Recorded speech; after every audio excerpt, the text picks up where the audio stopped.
Chosen one, why do you feel forgotten at 73?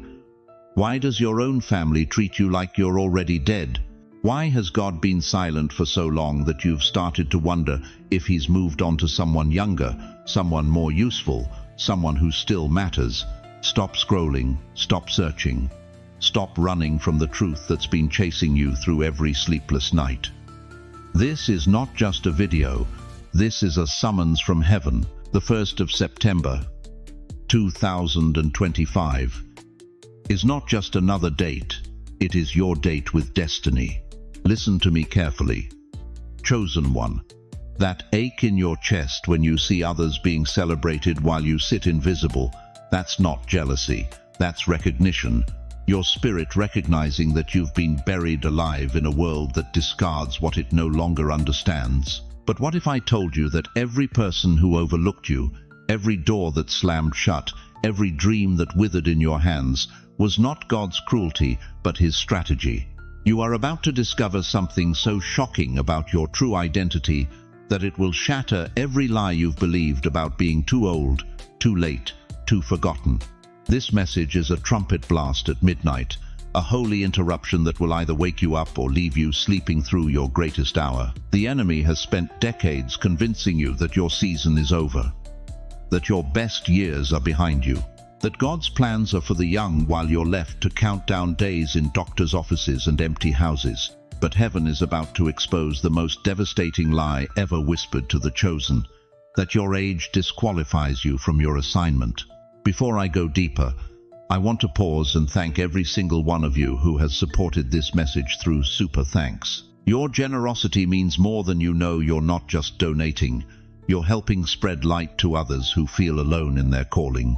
Whether you give or not, I'm deeply grateful for your presence here. Your support, your time, your attention, it all matters. And if this message resonates with your soul, go ahead and sow that seed of faith. But understand this. The 1st of September isn't just marking time, it's marking transformation. By the end of this message, you'll understand why every heartbreak, every lonely night, every closed door was not rejection but redirection toward this very moment when God finally tells you everything. You thought you were invisible. You are incandescent. You thought you were finished. You are about to be ignited.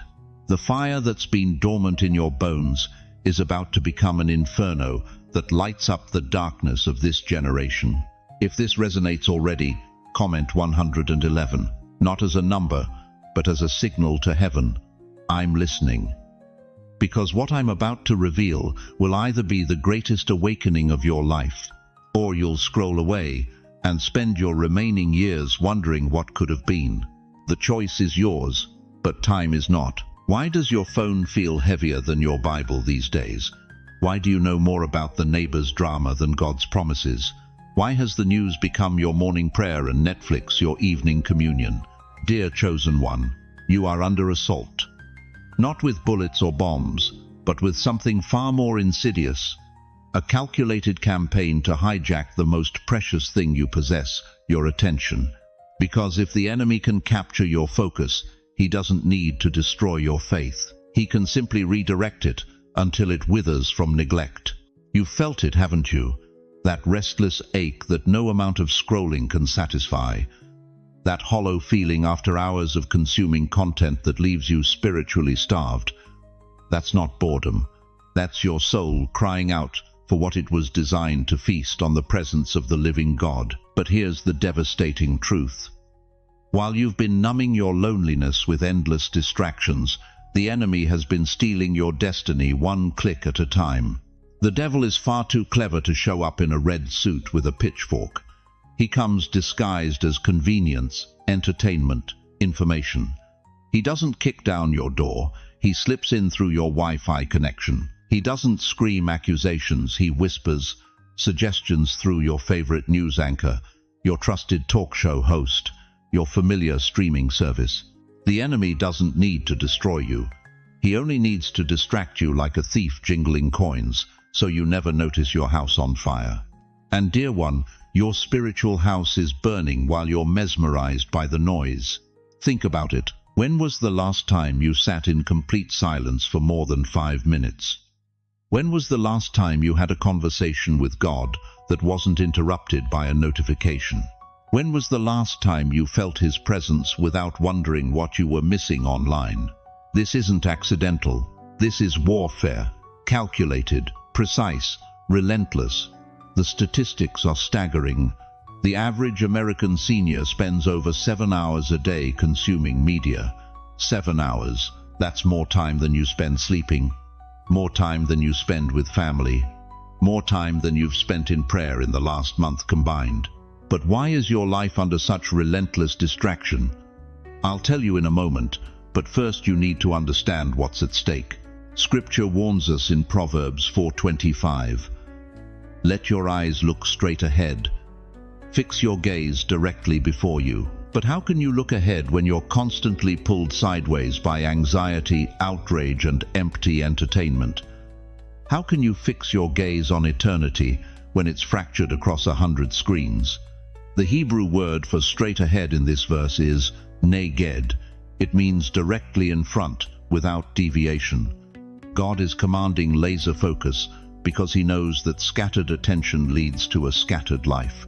And a scattered life never fulfills its divine assignment. You were not created to be a spiritual channel surfer, flipping between heaven's frequency and hell's static.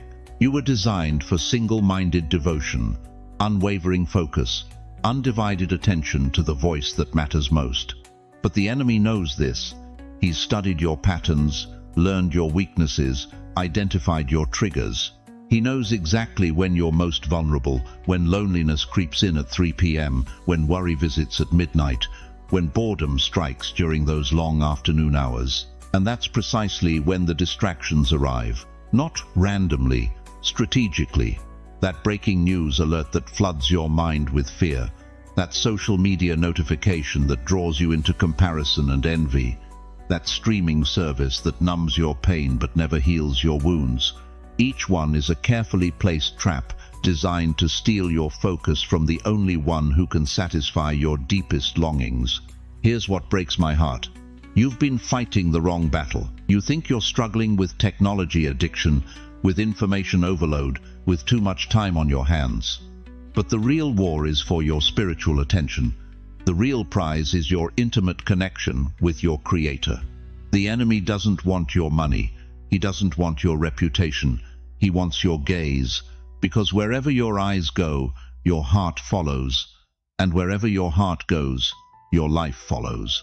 You've been experiencing spiritual sedation, chosen one. Slowly, systematically, your spiritual senses have been dulled until you can barely discern God's voice above the static. Your prophetic sensitivity has been numbed until you mistake His whispers for your own thoughts.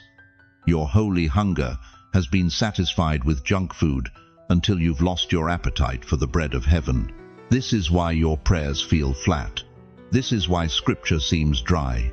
This is why you feel disconnected from the very God who formed you in His image. You haven't lost your faith, you've lost your focus. But why you? Why has this assault been so intense, so persistent, so overwhelming? Because hell recognizes something about you that you've forgotten about yourself.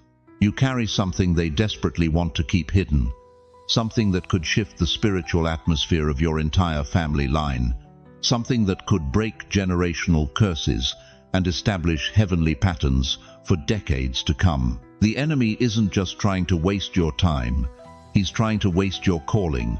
If you feel that stirring in your spirit, if you recognize the fog lifting from your mind even now, type, "I'm waking up," because awareness is the first weapon in this battle. Once you see the trap, you can escape it. Once you recognize the distraction, you can reject it. But this awakening comes with a warning. The moment you start pulling away from the distractions, they will intensify, the notifications will multiply, the emergencies will escalate, the entertainment will become more seductive than ever.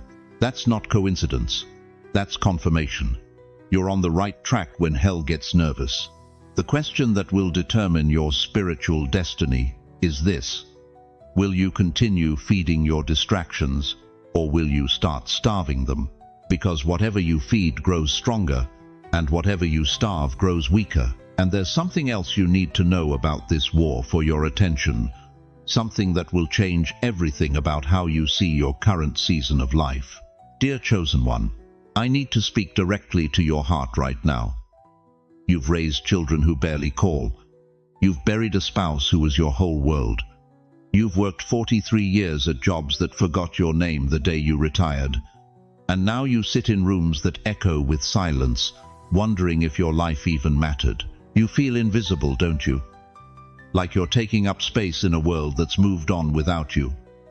Your grandchildren stare at screens instead of your stories. Your doctors treat you like a number. Your own church acts like you're already half dead. But what if I told you something that would shatter every lie you've believed about your worth? Heaven has kept your name on file. Every tear you've cried alone at 3 a.m. bottled. Every desperate prayer you whispered when the bills piled up archived. Psalm 56:8 declares, You keep track of all my sorrows. You have collected all my tears in your bottle. Not some of them, all of them. While the world saw you growing older, God saw you growing wiser. While others counted your wrinkles, heaven counted your victories. Every time you chose forgiveness over bitterness, every time you kept faith when hope seemed dead, every time you served others when your own heart was breaking, you think you're forgotten, you're being prepared. Look at Moses, 80 years old when God called him from that burning bush. 80. The world would have put him in assisted living. But God said, Now you're ready. Now you understand enough pain to lead my people through theirs. For the next 40 years, Moses would perform miracles that still echo through eternity. Consider Abraham, 75, when God called him to leave everything he knew. 100 years old when Isaac was born. The world called it impossible. Heaven called it appointed. Sarah laughed at 90 because the promise seemed absurd. But God's timing isn't man's timing. Think about Anna the prophetess, 84 years old, spending her final years in the temple. People probably thought she was just a sweet old lady. But when baby Jesus was brought to the temple, it was Anna, not the young women, not the priests, Anna, who proclaimed the coming of the Messiah. Luke 2:38 says she spoke about the child to all who were looking forward to the redemption of Jerusalem. One elderly woman's voice echoed through history because she understood something the young couldn't grasp. God's greatest assignments often come with gray hair attached.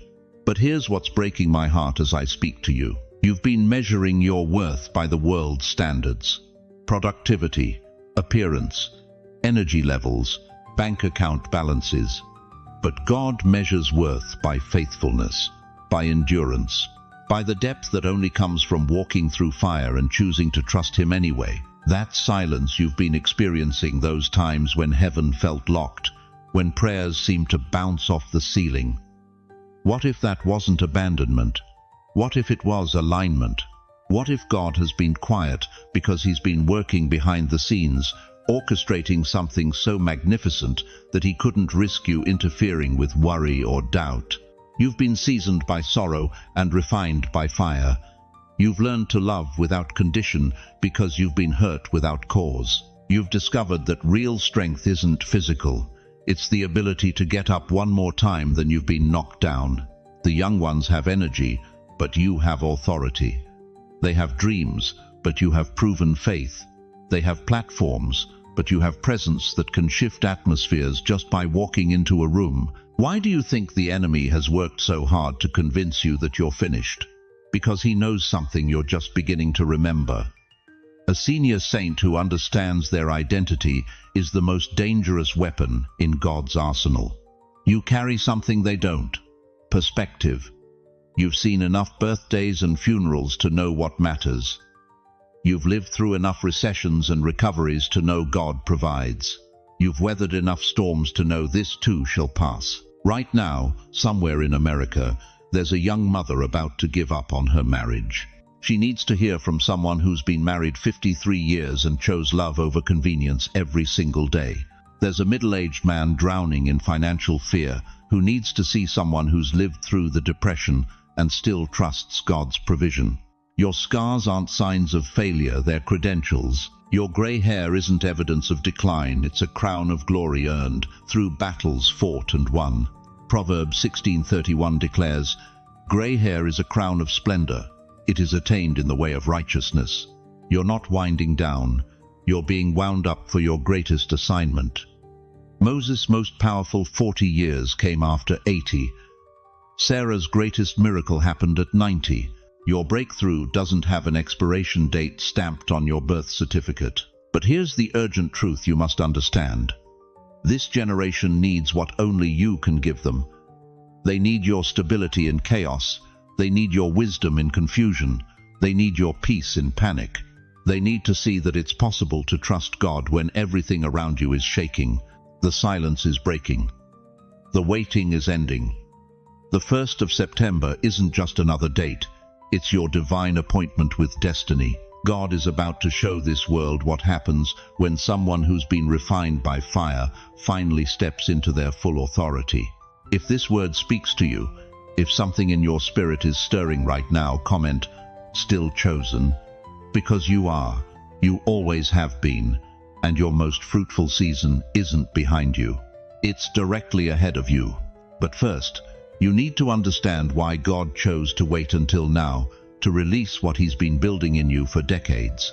You wake up at 3 a.m. again, the house is silent, your spouse is gone, your children live 3 time zones away, and that voice in your head whispers the same cruel question it's asked for 20 years. What was the point of it all? You look in the mirror and see wrinkles where dreams used to live. You see grey hair where passion once burned. You see tired eyes that once blazed with vision, and the enemy whispers his favorite lie. Your fire went out decades ago, but I'm here to tell you something that will shatter that deception forever. You thought your flame went out, but it never died, it was only buried under ashes of disappointment. Listen to me, chosen one, that depression that sits on your chest like a stone, that's not evidence of a dead spirit. That's the weight of a fire trying to break free from years of being smothered by rejection, by loss, by a world that told you to sit down and be quiet because your time was over. That regret eating at your insides about the 40 years you spent in a job that drained your soul. That guilt about the dreams you buried to pay mortgages and raise ungrateful children who barely call anymore. You think that pain means you failed. But what if it means the opposite? What if that ache is proof that something eternal was always burning inside you? Something too big for the boxes this world tried to squeeze you into. You've been carrying guilt like a backpack full of stones. Guilt over wasted time, guilt over wrong choices, guilt over the person you never became. But here's what the enemy doesn't want you to know. That guilt is actually your spirit grieving over a fire that was never meant to be extinguished. The Bible declares in Joel 2:25, "I will restore to you the years that the locusts have eaten." Not might restore, not could restore, will restore. That's not just a nice Bible verse for your refrigerator. That's a divine promise for your September. But why would God allow such long seasons of waiting? Why would He let you feel forgotten for decades while others seem to walk straight into their destiny? The answer is coming, and it's going to revolutionize everything you thought you knew about your story. Think about Moses. 80 years old when God called him from a burning bush. 80. You think you're too old at 75? Moses hadn't even started his real work yet. For 40 years he lived in Pharaoh's palace thinking he was somebody special. For 40 more years he herded sheep in the desert thinking he was nobody at all. But it was in that wilderness, in that isolation, in that place of feeling forgotten, that God was forging the character Moses would need to face Pharaoh and split the Red Sea. You weren't being punished, dear one. You were being preserved. Every closed door wasn't rejection. It was protection from settling for less than what God had planned. Every season of silence wasn't abandonment. It was preparation for a voice that would carry more authority because it had been tested in secret. Every year you felt invisible wasn't wasted time. It was invested time, building the depth of character that shallow people could never touch. That fire you think died, it's been burning underground like coal. compressed by pressure, refined by heat, until it became something more valuable than the surface flames you once carried. Diamond forms under pressure. Gold is refined by fire. And you, chosen one, have been in God's furnace not to be destroyed but to be purified. The depression you've battled isn't proof you're broken. It's proof you were made for more than mediocrity. You think happy people who never questioned their purpose, never felt the deep ache for meaning, never cried out to God in desperation, you think they're the blessed ones. Number, you are. Because that dissatisfaction, that holy discontent, that fire that refused to be put out no matter how much water life threw on it, that's your anointing crying out to be released. Right now, as these words hit your spirit, something is stirring, isn't it? Something that's been dormant is beginning to move. That's not your imagination. That's the Holy Spirit breathing on coals that never went cold. You've been asking God to use you again. You've been begging Him to give you purpose before you die. But what if He's been waiting for you to stop looking backward at what you think you lost and start looking forward at what He's about to release? What if the 1st of September, 2025, isn't just another day, but the day the ashes get blown away and the world sees the inferno that's been burning in your bones all along? The years the locusts ate, the decades of feeling forgotten, the seasons of watching others get promoted while you stayed hidden, the times when younger people were chosen for positions you were more qualified for. Those weren't stolen years. Those were investment years. God was compounding interest on your faithfulness, your endurance, your refusal to give up when giving up would have been easier. That fire isn't gone, beloved. It's just been waiting for the right wind to fan it into a flame. And that wind is blowing now. Can you feel it? Can you sense the shift in the atmosphere around your life? If you believe the flame is still inside you, comment 777 divine alignment. Let heaven know you're ready to stop mourning what you think died and start celebrating what's about to be born. Because the fire that never died is about to become an inferno that lights up this generation. But there's something else you need to know about why this fire was hidden for so long. Something that will explain why your greatest battles happened in the darkness where no one could see. Chosen one, we've stepped into the 1st of September. But this isn't just another date circled on your kitchen calendar between doctor appointments and prescription refills. The next 7 days are not ordinary. They are holy. They will mark the breaking of walls you thought would never fall. You've been walking around the same Jericho for decades, haven't you? The same financial struggles that have haunted your family for 3 generations. The same health battles that doctors say are just part of aging. The same loneliness that sits in your chest like a stone, growing heavier with every birthday cake you blow out alone. But listen to what happened in Joshua chapter 6. God didn't tell the Israelites to storm the walls of Jericho. He told them to walk around them. For 6 days, they marched in silence. 6 days of looking foolish to their enemies. 6 days of neighbors whispering, "What are those old people doing?" Walking in circles. Does that sound familiar? How many times have people looked at you and wondered why you're still trying? Why you still pray when heaven seems silent? Why you still believe when everything around you screams that hope is a luxury you can't afford at your age? The Israelites marched for 6 days, seeing no change. The walls looked exactly the same on day 6 as they did on day 1. Nothing had moved. Nothing had shifted. The mockery from inside the city grew louder with each lap. But on the 7th day, something different happened. Joshua 6:4 tells us, 7 priests shall bear 7 trumpets of ram's horns before the ark. But the 7th day you shall march around the city 7 times, and the priests shall blow the trumpets. 7 times on the 7th day, not once, not twice, 7 times. Because God's mathematics don't follow human logic. His timing doesn't bow to your impatience, and His breakthrough doesn't apologize for being late. You know what the most dangerous moment was for those Israelites? It wasn't facing the giant walls. It wasn't dealing with the mockery. It was the temptation to quit on day 6, to say, "This isn't working. God's plan is flawed. Maybe the walls are meant to stay up. How many of you are living in day 6 right now? How many of you have been circling your impossibility for so long that you've started to believe the walls are permanent, that your marriage will never heal, that your children will never come home, that your body will never be strong again? But the 1st of September, 2025, is your 7th day. This isn't Chronos time anymore.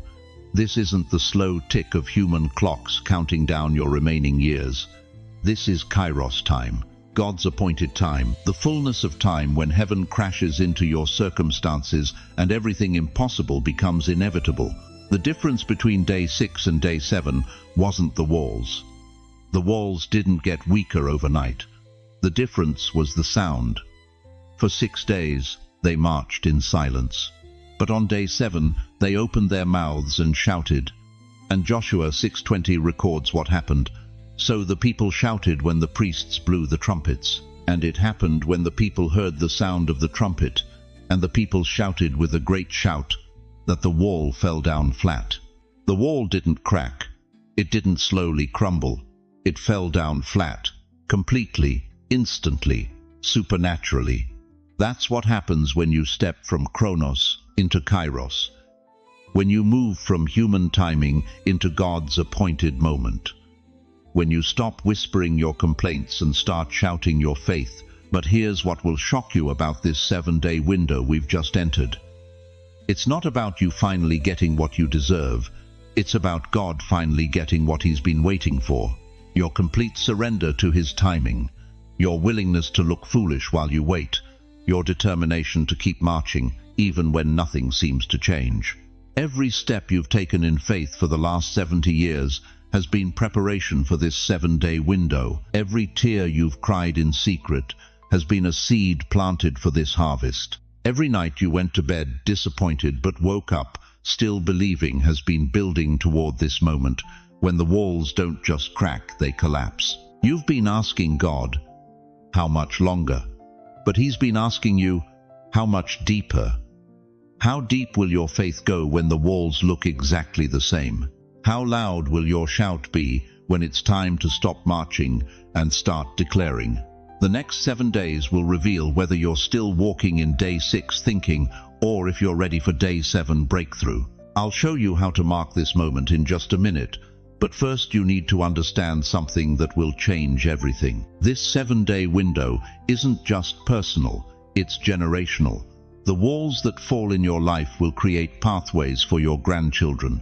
The breakthrough that comes through your faithfulness will echo through bloodlines you'll never meet. Type today's date in the comments right now. Not tomorrow, not when you feel ready. Today's date becomes your prophetic seal, your declaration to heaven and hell that you're done accepting walls as permanent. Say it, no more delay, because chosen one, your Jericho moment isn't coming. It's here. You've been asking the wrong question for decades, haven't you? Instead of asking, why me, God? You should have been asking, why was I chosen for this level of preparation? Listen to me, dear one. That depression that visited you in your 40s and wouldn't leave for 3 years, that wasn't punishment. That was conditioning. God was teaching you how to carry weight that would crush ordinary people. That financial collapse in 2008 when you lost everything you'd worked 30 years to build, that wasn't failure. That was training in supernatural provision. That loneliness that carved caverns in your chest so deep you thought you might disappear into them, that wasn't abandonment. That was expansion. God was hollowing you out to carry more glory than small spaces could contain. You see, chosen one, the enemy has been selling you a lie wrapped in your own pain. He's convinced you that your struggles were evidence of God's displeasure, that your hardships were proof of your inadequacy. But what if I told you that every single battle you fought, every night you cried yourself to sleep, every moment you wanted to quit but couldn't? What if all of that was heaven's advanced training program for warriors who would carry fire in the final hour? Think about Joseph, 17 years old when he received his dreams of greatness. But where did God send him next? Into a pit, betrayed by his own brothers, sold like livestock to strangers, falsely accused by his master's wife, forgotten in prison for years. If you saw Joseph's life from ages 17 to 30, you'd think God had abandoned him. You'd think those dreams were cruel jokes. You'd think the calling was cancelled. But Genesis 50 to 20 reveals the mystery. You intended to harm me, but God intended it for good, to accomplish what is now being done, the saving of many lives. Joseph wasn't being punished in prison. He was being prepared for a palace. The same God who gave him dreams was the same God orchestrating the delays, because the dreams were real, but the dreamer needed to be refined. That's you, beloved. Every year you spent feeling forgotten was actually a year of formation. Every season that felt like silence was actually heaven's intensive course in trusting God's voice above the noise of circumstances. You weren't being overlooked. You were being prepared for an assignment so significant that it required this level of character development. Look at David, anointed king as a teenager, but spent the next 15 years running through caves, hiding from the very throne that was already his. 1 Samuel 22 tells us, he gathered around him everyone who was in distress or in debt or discontented, 400 broken men who became his mighty warriors. Do you see the pattern? God doesn't just prepare individuals. He prepares communities of the tested, the tried, the proven faithful. Your cave wasn't your punishment. It was your classroom. And everyone who has joined you in that dark place of rejection, of being misunderstood, of carrying weight that others couldn't comprehend, they're not coincidences. They're your army. The ones who will stand with you when the real battle begins. But here's where it gets deeper, where it gets personal, where it cuts through every excuse you've made about wasted time. Elijah, the mighty prophet who called down fire from heaven, found himself under a broom tree in 1 Kings 19, begging God to let him die. I have had enough, Lord. Take my life. This man, who had just defeated 450 prophets of Baal, was ready to quit because one woman threatened him. God didn't rebuke him for his despair.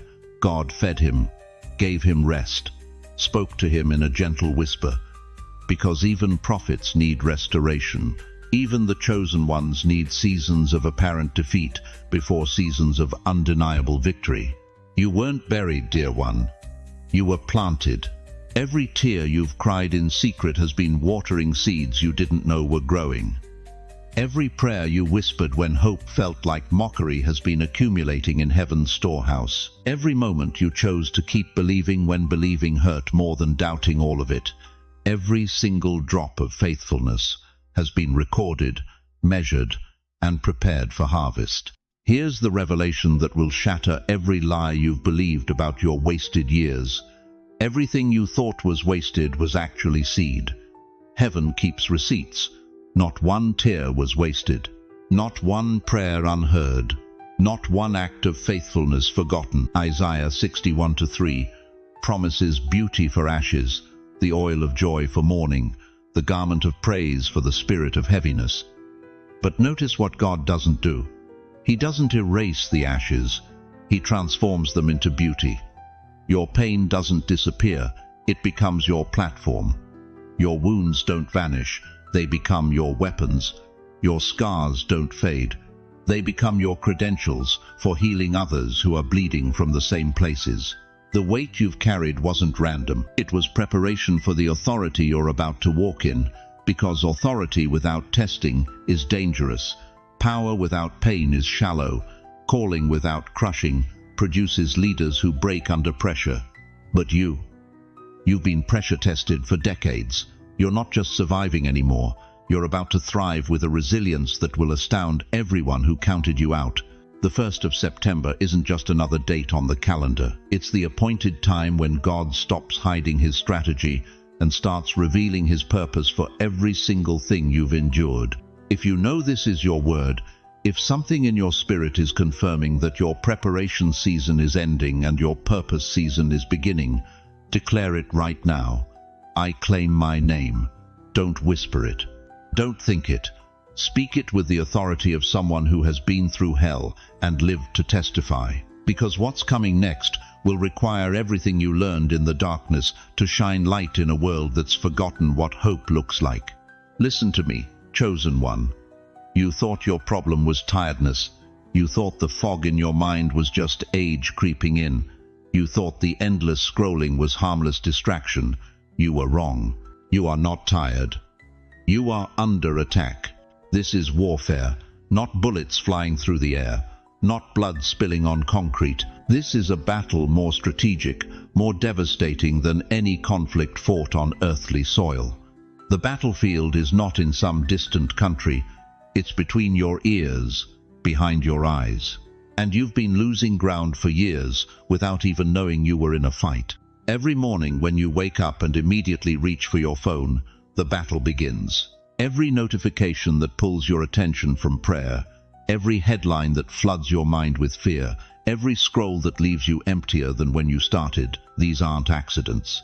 They're artillery shells aimed directly at your soul.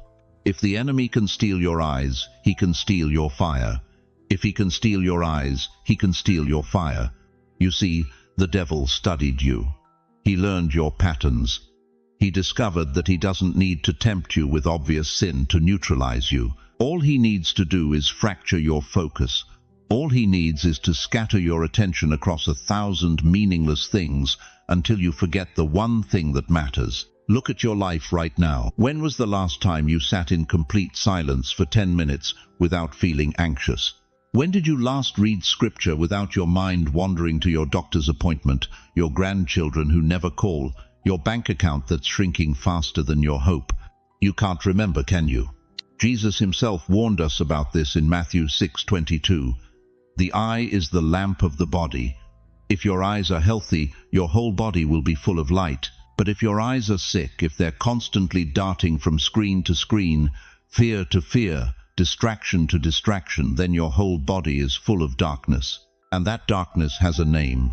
It's called spiritual blindness. You think you're just staying informed, but you're being deformed. You think you're connecting with the world, but you're disconnecting from your Creator. You think you're passing time, but time is passing you by while your divine assignment sits untouched, unopened, unfulfilled. The enemy knows something about you that you've forgotten. He knows that you carry fire, real fire, the kind that changes atmospheres, breaks chains, and brings dead things back to life. But fire needs oxygen to burn. And every distraction you entertain is like throwing dirt on the flame. He's been suffocating you slowly. So slowly you didn't even notice. You wonder why your prayers feel empty lately, why worship feels mechanical, why that fire you once carried seems to barely flicker now. It's not because God moved away from you. It's because your eyes moved away from Him. Here's the truth that will shock you. Not all distractions are evil, but none are innocent. That constant news cycle, feeding you anxiety about things you cannot control, it's not evil, but it's not innocent. That social media platform where you watch other people's highlight reels while your own life feels dim, it's not evil, but it's not innocent.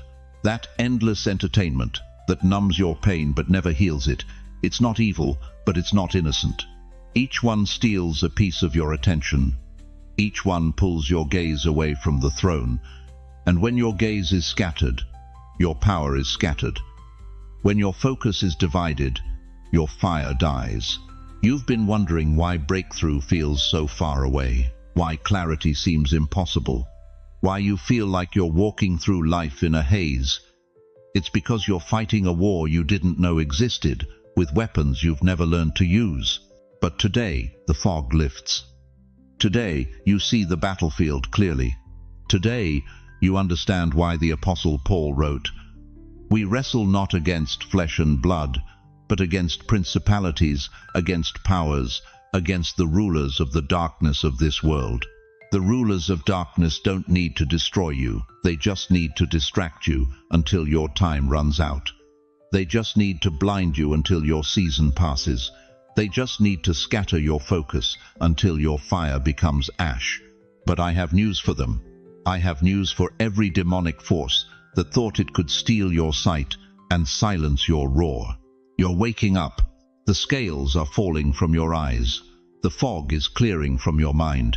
The fire that's been smoldering under layers of distraction is about to ignite again. Because when a chosen one remembers how to focus, when they reclaim their gaze and fix their eyes on things above, hell itself trembles.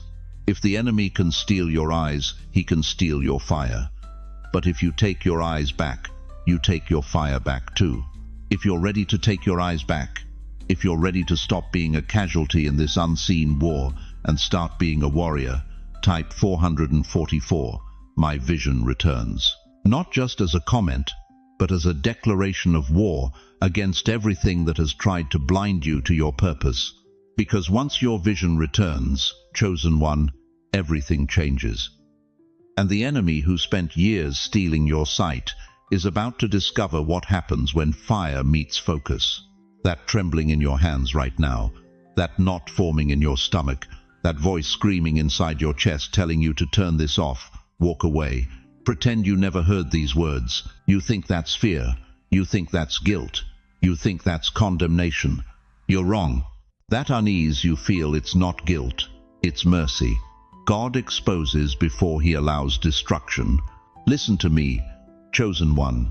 When a doctor finds cancer in your body, does he hide it to spare your feelings? Does he smile and tell you everything's fine while the disease spreads through your bloodstream? Number, he shows you the X-rays. He points to the dark spots. He speaks hard truths, because exposure is the first step toward healing. And right now, the great physician is holding up the X-ray of your spiritual condition. Not to shame you, to shake you, not to shame you, to save you. You've been living with a spiritual infection for decades, and you didn't even know it. Compromise dressed as convenience, lukewarmness masquerading as maturity, spiritual lethargy disguised as wisdom, and heaven has been watching it spread through your prayer life, your passion, your purpose. But here's what will shock you to your core. That conviction burning in your chest right now is proof that you're still alive spiritually. Dead people don't feel pain when you touch infected wounds. The fact that these words are cutting deep means there's still life to save. You want to know why you've been targeted since birth, why your life has been harder than most, why you've faced battles that would have broken weaker souls. Because the enemy saw what God planted in you before you took your first breath. He saw the fire, he saw the calling, he saw the potential for kingdom impact that would threaten his strongholds for generations. So he sent distractions. He whispered lies about your age, your worth, your relevance. He convinced you that your season was over, just when God was preparing to use you most powerfully. He made you believe that gray hair meant God was done with you, when in truth, every silver strand is a crown of wisdom earned through warfare. But the most devastating weapon he used wasn't temptation, it wasn't addiction, it wasn't even tragedy. It was apathy, the slow, silent killer that makes you comfortable with average when you were designed for extraordinary, that makes you settle for existing when you were created for impacting. How many mornings have you woken up feeling like you're just going through the motions? How many nights have you gone to bed knowing deep in your bones that there's more to you than what you're living? How many times have you caught yourself in the mirror and wondered where the fire went? That wondering isn't weakness. It's your spirit crying out against the sedation of settling. The book of Revelation, chapter 3, verse the 16th of December, layers with surgical precision. So, because you are lukewarm, neither hot nor cold, I am about to spit you out of my mouth. Those aren't the words of a cruel God. Those are the words of a loving Father who refuses to watch his children waste away in mediocrity. God would rather have you burning with passion or freezing in rebellion than drowning in the quicksand of indifference. Because fire can be redirected, ice can be melted, but lukewarm? Lukewarm is the temperature of the spiritually dead. You think you're protecting yourself by playing it safe, by not getting too excited about God's promises, by managing your expectations so you won't be disappointed again. But what you call protection, heaven calls prevention. You're preventing yourself from receiving what God is desperate to pour into your life. Every day you choose comfort over calling. You're not just missing opportunities, you're dying by degrees. Every time you silence that stirring in your spirit with excuses about your age, your past, your limitations, you're participating in your own spiritual assassination. But here's the mercy that will shatter your heart wide open. God is exposing this now because it's not too late. You still have breath in your lungs. You still have beat in your heart. You still have fire in your bones, even if it's been buried under decades of disappointment. The prophet Ezekiel saw a valley of dry bones and thought it was a cemetery, but God saw it as a resurrection waiting to happen. Ezekiel 37:3 records the question that changed everything. Son of man, can these bones live? And Ezekiel's answer reveals the key to your breakthrough. Sovereign Lord, you alone know. You alone know, God. Not the doctors who said I was too old.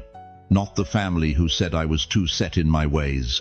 Not the world that said my time had passed. You alone know what's still possible in this weathered frame, this tired heart, this seemingly forgotten life. The shaking you feel right now isn't destruction coming. It's resurrection power, stirring bones that have been dry for too long. God is breathing on what looked dead. He's calling life into what felt finished. He's commanding bones to rise that have been lying in valleys of disappointment for decades. Not to shame you, to shake you. Not to shame you, to save you. If you feel the Spirit shaking you right now, if something ancient is stirring in your chest, if the numbness is breaking and you can feel again, comment, I will not sleep. Because this exposure isn't ending in judgment. It's beginning with awakening. And what awakens in you today will never slumber again. The mercy has done its work. Now comes the miracle. Listen to me, chosen one. That childhood you survived wasn't random. Those years of feeling different, isolated, misunderstood, they weren't accidents. They were evidence. Evidence that hell recognized something in you before you could even spell your own name. You see, the enemy doesn't waste ammunition on ordinary targets. Satan doesn't deploy his finest demons against people who pose no threat to his kingdom. But you've been in his crosshairs since your first breath because he saw your blueprint before you ever saw your reflection. Think about your earliest memories. Were you the child who felt everything too deeply? The one who couldn't understand why other kids seemed so comfortable with cruelty? Were you the one who stared at the stars and felt homesick for a place you'd never been? That wasn't sensitivity, dear one. That was recognition. Your spirit recognizing that you didn't belong to this world's system. Before I formed you in the womb, I knew you. Before you were born, I set you apart. Jeremiah 1-5. Not formed and then chosen. Chosen before you were formed. Marked in the mind of the Almighty before your parents ever met. You were a threat to darkness before you took your first step. That's why your life felt harder than everyone else's. While other children played carelessly, you carried weight you couldn't name. While your siblings seemed to coast through adolescence, you wrestled with questions that had no easy answers. While your peers found their place in the crowd, you always felt like you were watching from the outside. You weren't weak. You were marked. You weren't rejected. You were reserved. Look at Joseph. 17 years old when his own brothers threw him in a pit. 17. They didn't hate him because he was proud. They hated him because their father's favoritism revealed something they couldn't touch. The coat of many colors wasn't just fabric. It was a prophetic declaration that this boy carried something different, something dangerous to the status quo. The enemy saw Joseph's future before Joseph did. Saw him ruling Egypt, saving nations, holding the keys to survival during 7 years of famine. So what did hell do? It used the people closest to him, his own family, to try to eliminate the threat. Sound familiar? David understood this too. The youngest son, forgotten in the fields while his impressive brothers stood before the prophet Samuel. His own father didn't think to call him when God's anointing came looking for a king. But that wasn't oversight. That was warfare. Hell whispered to Jesse, "Don't bother with the boy. He's just a shepherd." But 1 Samuel 16-7 declares, "The Lord does not look at the things people look at. People look at the outward appearance, but the Lord looks at the heart." While his family saw insignificance, God saw a giant killer. While they saw the youngest, heaven saw the one who would establish a kingdom that would never end. You've lived this story, haven't you? Overlooked by the very people who should have seen your value, dismissed by those who should have covered you, made to feel small by voices that should have called you mighty. But here's what you must understand. Every attack was confirmation. Every rejection was validation. Every moment you felt targeted was proof that you carry something hell desperately wants to stop. Moses knew this weight. Hidden in a basket on the Nile River when Pharaoh ordered the death of every Hebrew baby boy. Think about that. Pharaoh wasn't afraid of Hebrew farmers or slaves. He was terrified of Hebrew deliverers. So he tried to drown the threat in its infancy. But you can't drown what God has anointed. You can't kill what heaven has chosen. You can't stop what the Almighty has set in motion. That basket wasn't Moses' burial, it was his preservation. And every attack on your life, every trauma that should have destroyed you, every wound that should have finished you, they weren't meant to bury you. They were meant to preserve something inside you that this generation desperately needs. You survived what killed weaker vessels.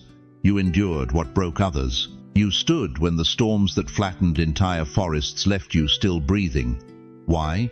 Because you're not made of ordinary material. The attacks started early because the assignment was always significant. The warfare was intense because the calling was immense. The enemy threw everything at you in childhood because he knew if you ever discovered who you really are, his kingdom would be in trouble. But here's where hell made its fatal error. It showed its hand too early. By attacking you so viciously, so consistently, so personally, the enemy revealed that you're not just another believer. You're a weapon wrapped in flesh, a sword disguised as a senior citizen, a holy hurricane that's been brewing for decades. Every tear you cried in secret, every night you went to bed feeling forgotten, every morning you woke up wondering if you mattered, all of it was the birth pangs of something extraordinary trying to emerge from your spirit. The reason your prayers felt different is because they were different. The reason your worship carried weight is because it was forged in fire. The reason your voice trembles with authority when you speak truth is because it's been tested by hell and approved by heaven. You weren't born to blend in, you were born to break things. Generational curses, family patterns, spiritual strongholds, systems of oppression, cycles of defeat. Hell's greatest fear is not who you were, it's who you're about to remember you are. That confused little child who never fit in, that was a king learning to walk in peasant clothes. That overlooked teenager who felt invisible, that was a prophet being hidden until their time. That young adult who couldn't understand why doors kept closing, that was heaven protecting an assignment until the appointed season. The attacks didn't break you, they revealed you. And now, at this stage of your life, when the world expects you to fade into the background, you're about to explode into the foreground with the accumulated power of every battle you survived. Declare it now, with your whole chest, with your whole heart, with every ounce of faith you can muster, still marked, still chosen. Because the same God who marked you before birth is about to reveal why he's kept you alive to see this day. The blueprint hell saw and feared is about to become the building that changes everything. But first, you need to understand something that will shatter every limitation you've accepted about your age, your season, and your relevance. You need to know why this moment, the 1st of September, 2025, isn't just another date on your calendar, but the day your true assignment finally comes into focus. Chosen one, do you remember the last time you truly believed something impossible could happen?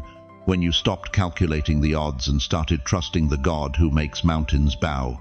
Because right now, as the 1st of September approaches like thunder across the heavens, you're standing exactly where the children of Israel stood at Jericho, staring at walls that mock your prayers and laugh at your age. But listen to me with the ears of your spirit. Those walls that have imprisoned your dreams for decades, they have an expiration date, the 1st of September, 2025. For 13 years, Those massive stone barriers stood around Jericho. 13 years of the Canaanites saying, "Nothing will ever change. These walls are permanent. You are powerless." Sound familiar? How many years have you stared at the wall of loneliness, telling yourself, "This is just how it is now"? How many mornings have you woken up to the wall of financial lack, whispering, "I'll never have enough"? How many nights have you fallen asleep, facing the wall of family rejection, accepting, "They'll never understand me"? But God had a different plan for Jericho. And beloved, He has a different plan for you. Joshua chapter 6 verse 2. Then the Lord said to Joshua, "See, I have delivered Jericho into your hands. Not I will deliver. Not I might deliver. I have delivered." Past tense. Already accomplished in the heavens before it manifested on earth. Your breakthrough isn't coming, chosen one. It's already completed in the spirit realm.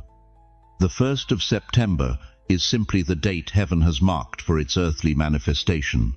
But here's what will shock you about God's strategy at Jericho. He didn't tell them to climb the walls. He didn't give them siege equipment. He didn't send them to military training. He gave them one command: march. March in silence. March in faith. March even when nothing looks different. Every prayer you whispered at 3 a.m. when your heart was breaking, that was another step around your wall. Every time you chose worship over worry, another circuit of faith. Every moment you refused to curse God despite your circumstances, you were marching around the fortress that held your destiny captive. For 6 days, those Israelites walked around Jericho in complete silence. Can you imagine 6 days of their enemies laughing from the walls, 6 days of nothing changing, 6 days of looking foolish to everyone watching? But they marched because God said march. How long have you been marching around your wall, dear one? How many years of silent obedience when others told you to give up? How many decades of holding on to promises when logic said let go? You weren't wasting time. You were wearing down the supernatural foundations of impossibility. But the 7th day, the 7th day was different. 7 times around the wall. And then Joshua commanded, "Shout, for the Lord has given you the city." Notice he didn't say, "The Lord will give." He said, "The Lord has given." They shouted victory before they saw victory. They declared breakthrough while staring at barriers. And when they shouted with one voice, those massive walls didn't just crack, they didn't slowly crumble. The Bible says in Joshua 6:20, the wall collapsed completely, instantly, supernaturally. That's what's about to happen to every wall in your life. 7 days, 7 circuits, 7 decrees. This isn't numerology, chosen one. This is the divine mathematics of breakthrough. 7 is God's number of completion, of perfection, of finished work. And the 1st of September marks the completion of your marching season and the beginning of your victory. Shout. But I need you to understand something that will either offend your logic or ignite your faith. Your breakthrough is timed, not random. The loneliness that's lasted 15 years, it has a divine expiration date. The financial struggle that's haunted 3 generations of your family, heaven has marked its end. The physical ailment that doctors can't explain, God has scheduled its surrender. The 1st of September, 2025, is not arbitrary, it's appointed, Kairos time. The moment when eternity invades time and the impossible becomes inevitable. Every wall that has defined your limitations is about to discover that your God specializes in structural demolition. But walls don't fall because you deserve it. They fall because you decree it. They fall because you march in faith when sight says stop. They fall because you trust God's timing, even when human timing makes no sense. Your breakthrough isn't just about you, beloved. When your walls fall, it creates an earthquake in the spirit realm that shakes every similar wall, imprisoning others in your bloodline, your community, your generation. You are not just walking toward personal victory, you are marching toward generational liberation. I'll tell you exactly how to march in a moment. But first, you need to settle this in your heart. Are you ready to look foolish to the world in order to look faithful to heaven?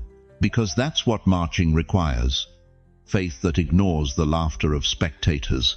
The trumpet is about to sound, chosen one. After years of silent circuits, the moment of declaration is here. Write today's date in the comments. Not tomorrow's, today's. Seal your march. Seal your wall fall. Let heaven witness that you're no longer just hoping for breakthrough. You're expecting it, preparing for it, positioning yourself to receive it. Because in exactly 7 days, everything changes. The question that will determine your destiny is this: will you march with the remnant, or will you watch from the sidelines as others inherit what could have been yours? Beloved, I need you to stop right where you are and look at yourself. Really look. Not at your reflection in the bathroom mirror this morning, but at the person you've become underneath all the labels this world has stuck on you like price tags at a garage sale. You know what breaks my heart? It's watching God's chosen ones walk through life, answering to names they were never meant to carry. Names like has-been, names like burden, names like too old to matter.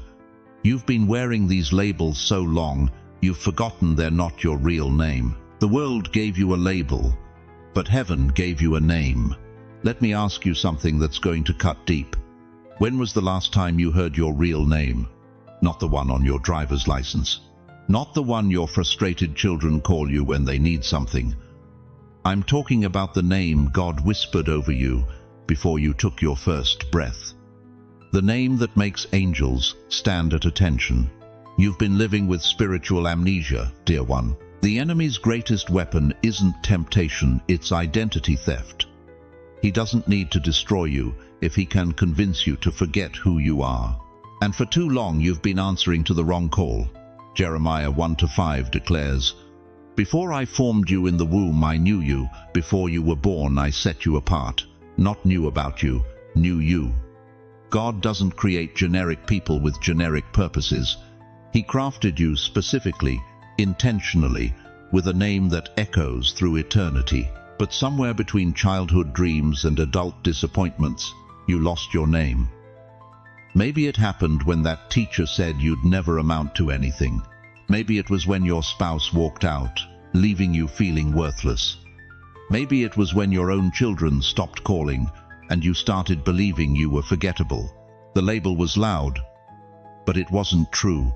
The label was loud, but it wasn't you. Listen to me carefully. Every label this world slapped on you was a counterfeit. Unwanted is not your name when heaven calls you beloved. Forgotten is not your identity when your name is engraved on God's palms. Finished is not your title when the Almighty says you're just getting started. But here's what's tragic. You've been walking around like an orphan when you're actually royalty. You've been begging for scraps when you own the kingdom. You've been apologizing for taking up space when heaven made room specifically for you. Isaiah 43:1 thunders with authority. "Fear not, for I have redeemed you. I have called you by name. You are mine. Not I might call you if you clean up your act. I have called you by name." Past tense, already done. Settled in heaven's court before time began. Do you understand what this means for your 70-year-old heart that feels forgotten? It means every night you cried yourself to sleep thinking nobody cared. God was whispering your real name into the darkness. Every time you felt invisible, heaven was taking attendance and marking you present. The sacred mirror is being placed before your spirit right now, not to shame you, but to show you. What do you see when you look beyond the wrinkles, beyond the gray hair, beyond the tired eyes? Do you see what God sees? You are not the sum of your mistakes. You are not the collection of your losses. You are not the total of others' opinions about you. You are a son. You are a daughter. You are chosen, called, and commissioned for such a time as this. But I'll show you how to reclaim it. But first, ask yourself, whose name are you answering to? Whose voice has been defining your worth? Whose label have you accepted as your identity? Because today, the label comes off. Today, the counterfeit gets exposed. Today, you remember who you were before the world tried to tell you who you should be. The label was loud, but it wasn't true. The label was loud, but it wasn't you. You are not forgotten. You are royal. Not because of what you've accomplished, but because of whose you are.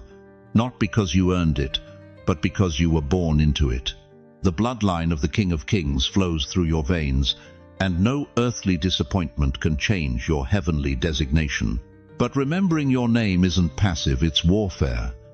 Every time you speak your true identity instead of the world's lies, you're taking territory back. Every time you walk in your calling instead of your circumstances, you're enforcing heaven's decree.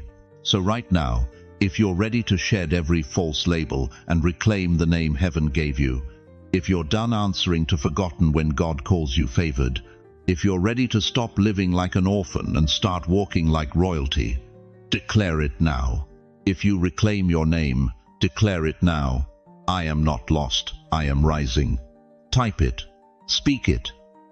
Let heaven hear your voice again, because the moment you remember your name, everything changes. The mirror doesn't lie, beloved. You are exactly who God says you are.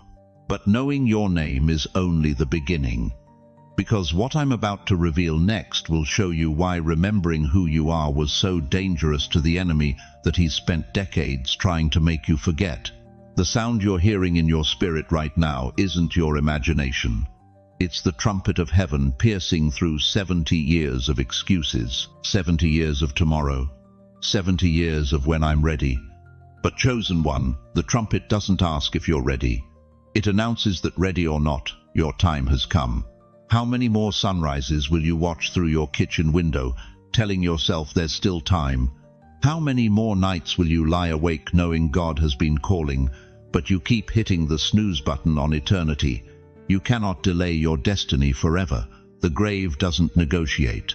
Time doesn't extend credit, and heaven is running out of patience with your postponement. Let me speak plainly to your soul.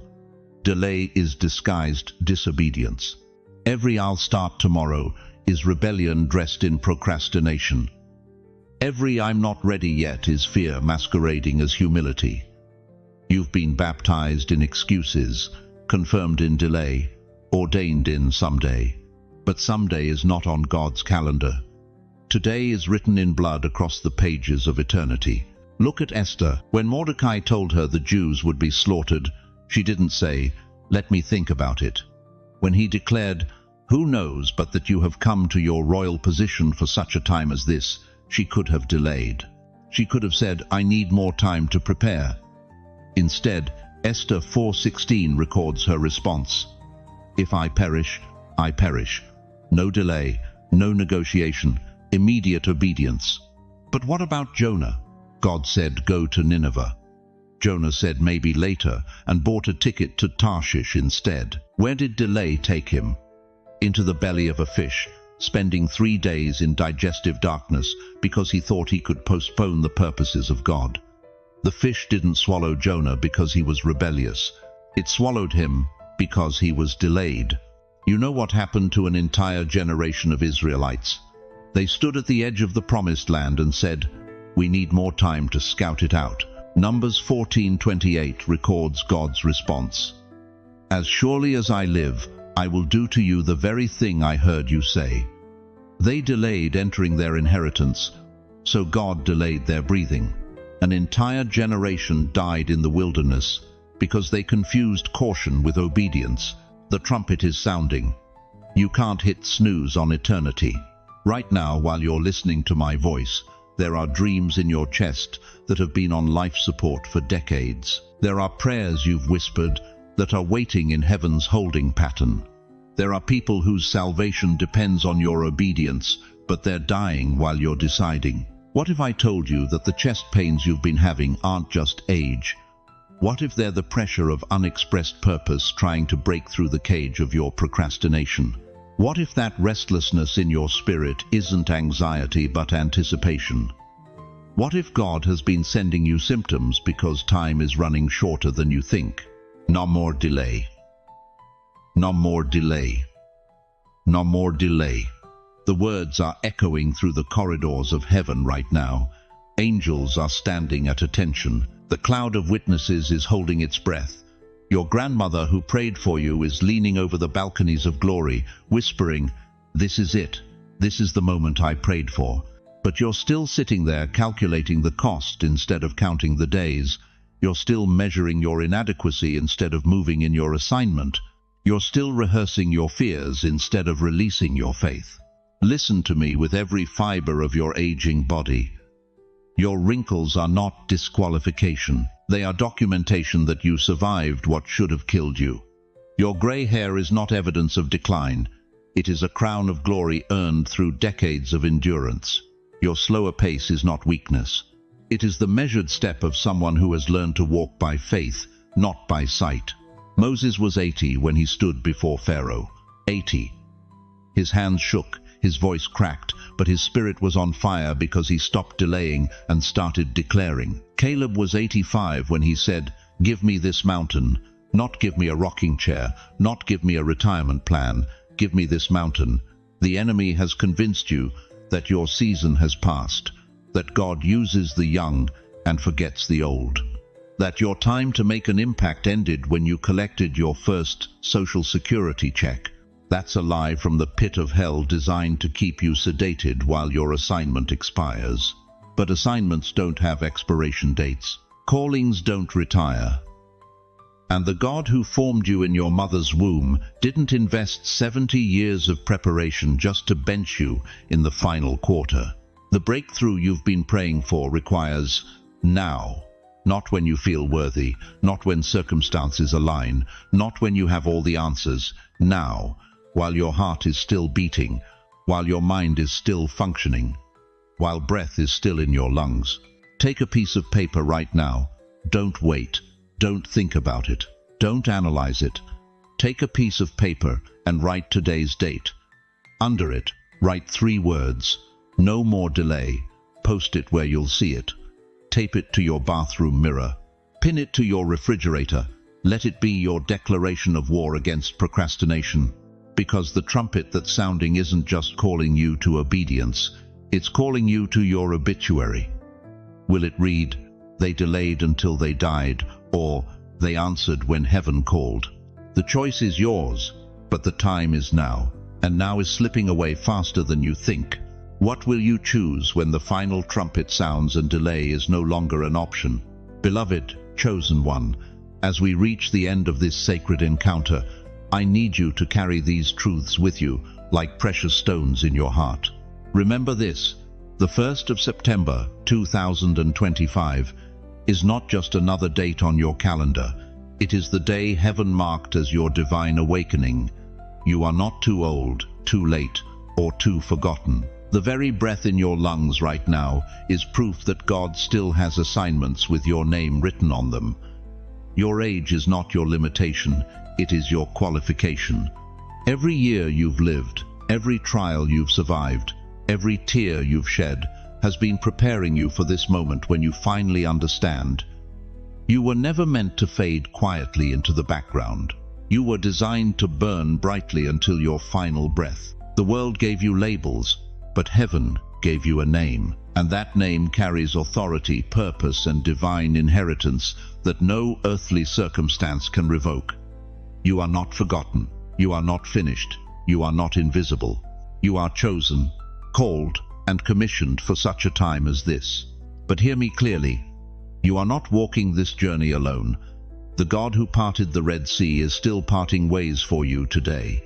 The God who made the sun stand still is still working miracles in your life right now, even when you can't see them. And beyond His presence, you have a community right here, thousands of believers who understand your struggle, who felt your loneliness, who are ready to stand with you in prayer and support.